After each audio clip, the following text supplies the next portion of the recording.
আপনি এখন যে স্যালারিটা পান সেই স্যালারিটা ১০ বছর পর তার কোনো মূল্যই থাকবে না। আপনি কি সেটা জানেন? ধরুন আপনি এখন ৩০,০০০ টাকা স্যালারি পান, কিন্তু আপনি ভাবছেন ১০ বছর পর তা নিশ্চয়ই ইনক্রিমেন্ট হয়ে ৫০ থেকে ৬০,০০০, আচ্ছা ধরুন ৭০,০০০ টাকা হবে। কিন্তু প্রশ্ন হলো সেই টাকাটায় আপনি তখন কি কিনতে পারবেন? এবারে চলুন ২০০০ সালে যাওয়া যাক। তখন ১ কেজি চালের দাম ছিল ওই ১০ থেকে ১৫ টাকা, ২০ টাকা দাম ছিল। আজ সেটা কত হয়েছে বলুন তো? ৫০ থেকে ৬০ টাকা।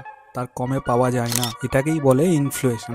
কিন্তু আপনার টাকার মূল্য কমছে, মানে যতই বেশি আপনি আয় করুন না কেন, বাস্তবে তার কিন্তু পাওয়ার কমছে। এরপর আসি অর্থনীতির কথায়। আমাদের ভারতে প্রতি বছর ৬ থেকে ৭% ইনফ্লেশন বাড়ে, মানে ১০ বছর পর আপনার টাকার মূল্যটা প্রায় অর্ধেক হয়ে যাবে। আপনি যদি ব্যাংকে টাকা রাখেন তাহলে শুধুমাত্র সেভিংস করলে কিন্তু চলবে না। তাহলে এবার করণীয় কি? দেখুন, আমি আপনাকে কোনো ইনভেস্টমেন্ট টিপস দিচ্ছি না। আপনি চাইলে আপনার টাকাকে mutual fund, stock market, gold বা সিলভার অথবা স্কিল লার্নিং এ ইনভেস্ট করতে পারেন। আপনাকে নতুন করে প্যাসিভ ইনকাম তৈরি করতে হবে, শুধু স্যালারি না, মাল্টিপল ইনকাম সোর্স থাকতে হবে। কারণ আজ থেকে এই প্ল্যানিং না করলে ভবিষ্যতে আপনাকে পিছিয়ে পড়তে হতে পারে।